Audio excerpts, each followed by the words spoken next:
Dragon Ball Sparking Zero Power vs. Speed trailer was just released today, along with some amazing gameplay footage, confirming more or less what the fights will look like and how the mechanics will work, while also featuring some hot new characters for the game. Does this hype up Dragon Ball Sparking Zero? Let's talk about it. Yo, what is going on, everyone? Hopefully all of you guys are having a fantastic day. I think we all should be having a fantastic day right now with the massive news that we got for Dragon Ball Sparking Zero today. Not only did we get another trailer for Dragon Ball Sparking Zero, but we also got some more gameplay footage on how matches will operate in the game, specifically with Goku and Vegeta. Me personally, I thought they were going to show it with more characters, or they're going to show like a montage of more characters and how they'll operate within the fight. They sort of showed that in the trailer, but they showed a full fight from beginning to end on how Goku versus Vegeta and how other fights within Dragon Ball Sparking Zero will operate. But we are on the official Bandai Namco site. As you can see here, it was updated. We have Super Trunks here. We have more characters. Now,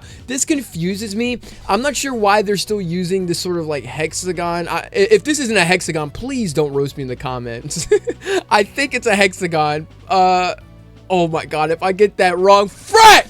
Anyways, I'm not sure why they keep showing this. Maybe this will be the limited amount of characters that we will be getting for Sparking Zero. I really hope not, because this only confirms 164 characters, and there's no way. There's just no way. They have to add more than 164 characters. That, me personally, I just don't think that is accurately living up to the Budokai Tenkaichi 4 name, but we're just gonna have to continue to see. As you can see, they show hot screenshots of Broly, Dispo, Hit looked absolutely fire in the trailer. Literally, we have Jeice and Birder, we have Katsuna doing her little damage on Super Trunks, and we also have Kale here, and then it goes to Master Roshi, the legend, the Turtle Hermit. But scrolling down, we are going to be reviewing basically more or less what they updated here. Since the Ultimate Face-Off, Power vs. Speed, and Dragon Ball Sparking Zero, the stage is set and the anticipation palpable as Dragon Ball Sparking Zero adds new names to its latest lineup of fighters. In the Dragon Ball universe, you have encountered characters who seamlessly blend both speed and power, creating a formidable fusion of strength and agility. Basically giving background on the power versus speed context, but says, however, among all of them, some make their raw strength or rapid movements their defining trait. As you discover more about Dragon Ball Sparking Zero, ask yourself, will you prefer raw, overwhelming power, or lightning fast agility? Over here is the trailer. Now we will react to the trailer and do a full trailer breakdown in a minute, but they do have some more character reveals. They give a list of the ones that they've added. They have Super Trunks, Dispo, Katsuna, Master Roshi, Max Power. I'm pretty sure they're gonna have a base Master Roshi and then obviously a Max Power Master Roshi, a Nappa, Birder, Top or Topo, however you want to call it, Jeice, Super Saiyan Kale Berserk. They'll also probably have base form Kale. I don't see why they wouldn't. They will also probably have Kaba and Caulifla, but that's just my assumption. Super Saiyan Broly Full Power and Hit. If they're having Birder and Jeice, that means they're probably also going to confirm the Ginyu Force as well. Will they have characters like Dodoria and Zarbon and other characters that were shown throughout the Namek arc? I don't know, but we're just going to have to wait and see. But scrolling down, it says, in Dragon Ball Sparking Zero, you'll get to control these awesome characters, each with their own powers and moves. Whether you like smashing enemies with brute strength or zipping around the battlefield like a flash, there's someone here for you. I like how they're adding variety, and each character more than likely will be dedicated to a specific trait or a specific attribute in terms of their powers and moves. This just makes the game more authentic. But keep an eye out for more updates and character reveals from Dragon Ball Sparking Zero. It's going to be an epic adventure, and we can't wait for you to discover more. Now, the trailer today was absolutely insane. I'm gonna keep the trailer muted as I play it right here. I've obviously already seen this, but the trailer here was absolutely insane. It started off with Trunks, so they're mainly having the introduction to power, and then they kind of shifted it to speed a little bit because they had Dispo fighting Trunks here. And my goodness, dude, the cutscenes in themselves, like this cutscene right here is absolutely insane, right? Like the cutscenes for the characters are literally insane, dude. Like even with characters like Katsuna, like they go all out with even minor characters like Katsuna. Like it's literally crazy.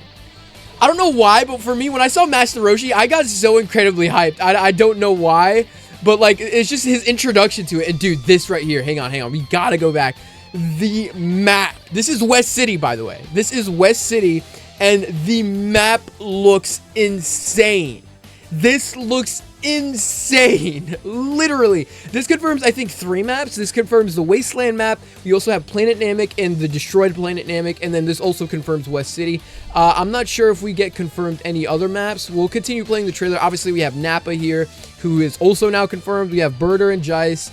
I'm not sure if they confirm any other maps in the other trailers. If they do, you guys can let me know in the comment section down below. But as far as I know, they don't. I know in the beginning or in the trailer, they show how, like, the setting with the gameplay with Goku and Vegeta, they show how the setting changes based off of, you know, how your attacks operate, right? Like, it turns dark during, like, specific attacks. So that, I don't know if you're gonna count that as a map, but if you do, then that would be pretty sick too. But I think all of these other fights are just here in West City. Over here, they're actually doing... Oh, this is another map. So they're actually doing this in sort of like a grassland sort of area with water in the background. Will you be able to fight in the water like the original Budokai Tenkaichi 3? Probably. We can assume so. Hopefully. But dude, nah, the hypest part of the trailer for me personally, by far, the hypest part of the trailer had to be where the cutscene where we see Broly and Kale doing this right here, and then it shifts to Hit, dude. Like, this is literally just insane. Literally insane. Hit's gonna be broken, dude. Everyone knows this now. Hit is gonna be insanely broken. But nothing less to expect from Dragon Ball Sparking Zero. We are now going to be shifting to the gameplay in itself. So I have a few things to say about it. So let's go ahead and see the gameplay. Okay, now here's the gameplay. Shout out to Geekdom, right? He confirmed as always, right? It seems like every match is going to be opening with a specific cutscene that will be exclusive to certain characters. So here, as you can obviously tell, Goku and Vegeta have their own separate cutscene for when they face off against each other. This is no different than the original Budokai Tenkaichi. Vegeta's cutscene is insane. I should say this though, the fight between the specific Goku and Vegeta that's being used here is Goku Super and Vegeta Super. Goku mid and maybe Goku like beginning, and like I don't know if they'll add like a Kid Goku or Dragon Ball Daima Goku, but they will all have their own separate cutscenes that are different from this one. These cutscenes are more than likely exclusive to these variations of Goku and Vegeta. But yes, Vegeta's cutscene here, and dude, I don't know why, but this just got me so hyped. This is the opening for when Goku has his stance from Dragon Ball Super Broly. They literally adapt this for when Goku's being introduced for the fight on the game. That is just crazy, dude. Literally, it just looks so good. It literally just looks so good, dude. Okay, so first thing off the bat, when I first saw the trailer, it caught me off guard, right? When I first saw the gameplay, it caught me off guard, but that's mainly because it was different. It was a little bit different, and the main reason it looks so different is mainly due to the fact that the actual camera angles for it is really more or less, it's not that great. It's not the greatest thing in the world. Please, okay, let me make this very clear. I'm not dissing the game. Okay, I'm not dissing the game. I think the gameplay looks absolutely amazing. I think it looks, let me start off saying that, okay? I think it looks absolutely amazing. The health bars in itself look a little bit weird. I think they could organize it in a way where it looks a little bit more like Budokai Tenkaichi. It looks a little strange. I get that they're going for something new. Something that I really wanted to see though is that how the transformations really operate under the specific amount of ki that you have. I don't know if it's going to operate the exact same way it was in the original Budokai Tenkaichi. Although we've seen some gameplay, it just gives us an idea on how some battles will work. There's going to be a lot of things we as players of the game are going to be having to test out when it comes to this game when it does drop.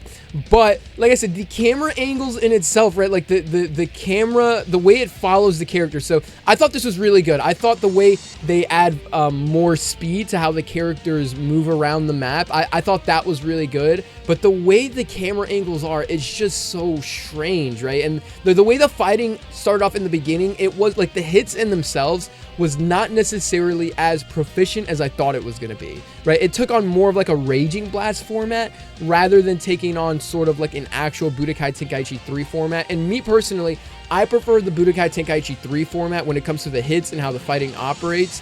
I don't really prefer that when it comes to Raging Blast though, for this game specifically. So the hits in themselves, I don't know if it was meant to be this way, but I just wasn't a fan of how the hits were shown. The Kamehamehas looked amazing. The power-ups here look amazing. Like I said, the camera angles themselves, they just look really strange to me. Like, I'm not saying it's bad. It's just very awkward to me. It's very awkward and unorthodox to me, at least. The flying in itself is a lot faster and a lot more proficient than it was in Budokai Tenkaichi 3. Maybe they're using that to make up for the fact that the hits is a little bit weirder compared to before. But we've also seen some of the gameplay in itself. The final flash looked absolutely sick. If you guys haven't seen, we're obviously gonna get, we're just gonna wait till we get to it. But the final flash looked insane. They obviously also transform here. This is what tells that this is Goku Super and Vegeta Super. They both transform into Super Saiyan Blue. We didn't see a Super Saiyan Blue Kaioken in this trailer. I don't know, or in this gameplay. I don't know where it is. I don't know if it's its own separate transformation. We're just gonna have to wait to see what that is. I didn't even know that this was an actual move, though. This part right here, I did not know that this was an actual move. So that was actually really cool to see. I like how we're seeing more of what their movesets are going to be looking like. But then we have a Gallic Gun here, and then it shows the parry. The parry looked absolutely clean, and then we see Vegeta transform into Super Saiyan Blue. So, like I said, it's just the camera angles in itself, right? It just makes it look a little bit awkward. I don't know, dude. It just doesn't feel like Budokai Tenkaichi 3 because of how the camera angles are a little bit. This is just what I think. Okay, I don't get at me in the comments, but this is just my opinion. But no, that the vanishing back and forth, they're also bringing that back as well. The constant vanishing back and forth right here. You obviously block, vanish, vanish, vanish. Right, that was in the original Budokai Tenkaichi 3 as well. So it's cool to see that coming back as well. I don't know if the power-ups in themselves are going to be different, but depending on the characters, I don't know if they're all just going to have the same power-up style format. But yes, this is it right here. They bring back the beam clashes. They are bringing back the beam clashes. They show the beam clash here with a Kamehameha with Goku and a final flash with Vegeta. So this, insane, dude, insane. And the clashes here look way more sick than any other Dragon Ball game before. It looks way more sick. It sort of has a Raging Blast mixed with a not Sparking Zero, but it sure has a Raging Blast mixed with a Budokai Tenkaichi clash sort of thing. So it's actually really, really interesting how they're sort of combining the two a little bit, because this, you could argue that this looks a lot like Raging Blast as well, mixed with Budokai Tenkaichi. But obviously that's the end of the battle. Goku wins, and oh my gosh, it obviously ends off with a cutscene. But oh my gosh, dude, it was literally, it was good. It's just the camera angles were just like giving me, it was just very, I'm not gonna say underwhelming. It just caught me by surprise. Obviously, if the game is like that, then it's not the biggest deal in the world. But it's sort of just, it just personally wasn't my cup of tea. That doesn't mean I'm not gonna play the game. That doesn't mean I hate the game. I'm obviously still gonna play it. The game in itself looks amazing. The way the attacks look, the clashes, the way they're revolving the nostalgia, and how the game mechanically works in itself is absolutely insane. But yeah, let me know what you guys think about the gameplay and the trailer down in the comment section below. Let me know what you guys are most hyped about for Dragon Ball Sparking Zero, and I will see you guys in the next video. Peace out. Hey, it's me, Goku! If you're new to the channel, don't be afraid to hit a like and subscribe button so you can be updated for all the new content PBL Gaming makes. See ya!